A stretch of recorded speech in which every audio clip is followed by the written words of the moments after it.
नमस्कार दोस्तों, मैं प्रतिमा आज फिर से एक नई कहानी आपके सामने लाई हूँ। अगर पसंद आए तो प्लीज़ लाइक और चैनल को सब्सक्राइब ज़रूर करिएगा।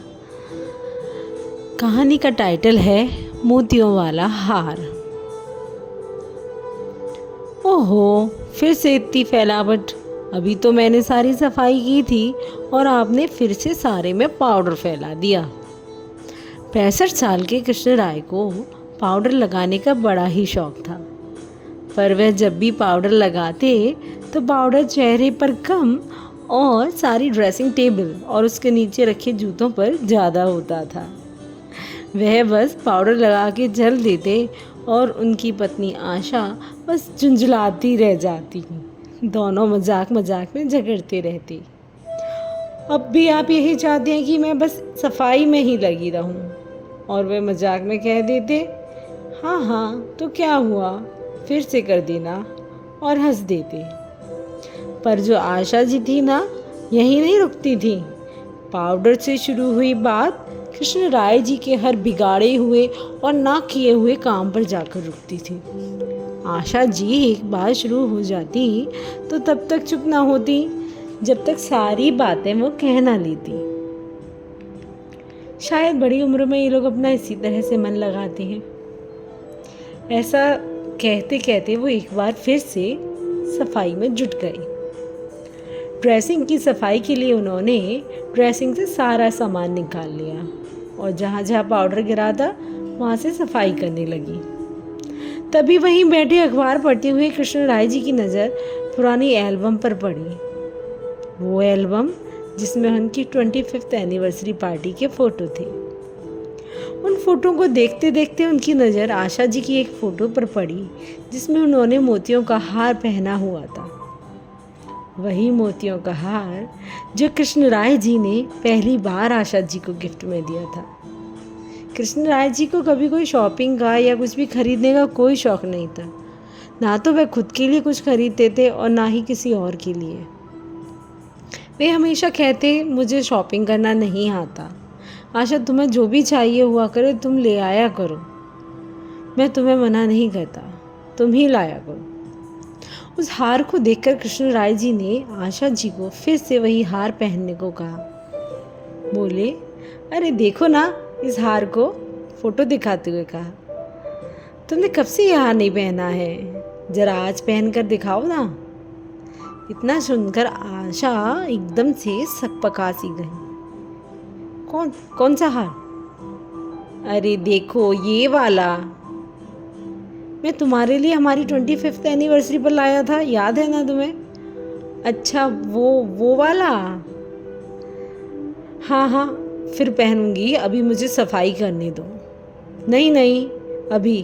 अच्छा तो ऐसा करना, जब कल रात पार्टी में जाएंगे तो तुम यही हार पहनना, ठीक है?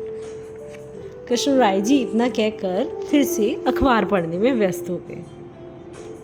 परंतु आशा उस हार के बारे में ही सोचती रही। जैसे ही अगले दिन आशा पार्टी में जाने के लिए तैयार हो रही थी, कृष्ण राय जी बोले, अरे हार निकाल लिया ना, पहन लेना उसी हार को।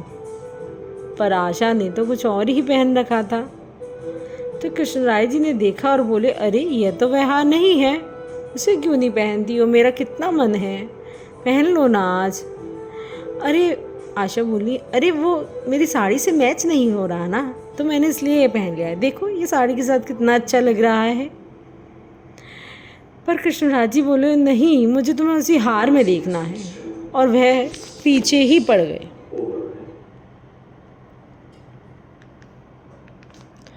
लेकिन वह हार मुझे नहीं मिल रहा। नहीं मिल रहा मतलब क्या? कहाँ गया? बोले फिर पहनेंगे ना, छोड़ो अभी। बोले नहीं अभी पहनो।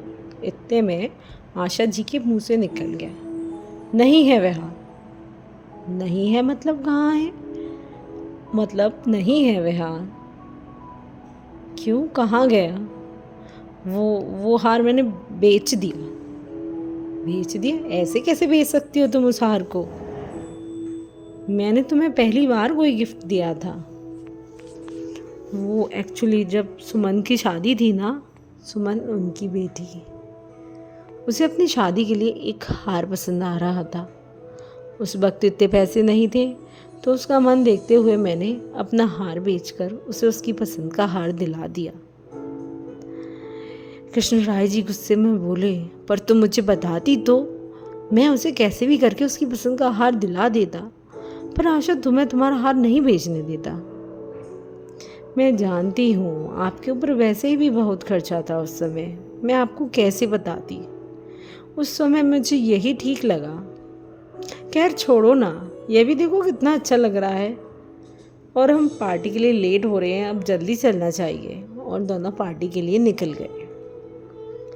कृष्ण राय जी पार्टी में चले जरूर गए, परंतु उनका मन यही कह रहा था कि वह अपनी पत्नी को कैसे उसका हार वापस दिलाए।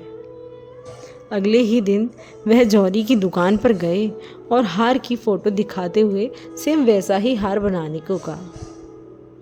हार की कीमत कुछ ज़्यादा ही थी, पर कृष्ण राय जी की इच्छा से ज़्यादा नहीं थी।